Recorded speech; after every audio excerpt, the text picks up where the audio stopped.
ভালো আছেন? আঙ্কেল আপনি কি প্রতি হাটে এই সত্তর বাজারে মানে হাটে দোকান করেন? আপনাদের কিরকম বেচা কিনে হয়?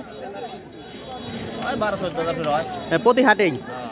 ও তো এই টানা কয় টাকা কেজি? এই যে এটা কেজি 220। আর চানাচুর সবই 200? 200। আর এই যে এই সব যা আছে মিষ্টি জিনিস সব 200 টাকা? ও আর টানা সব 220 টাকা কেজি?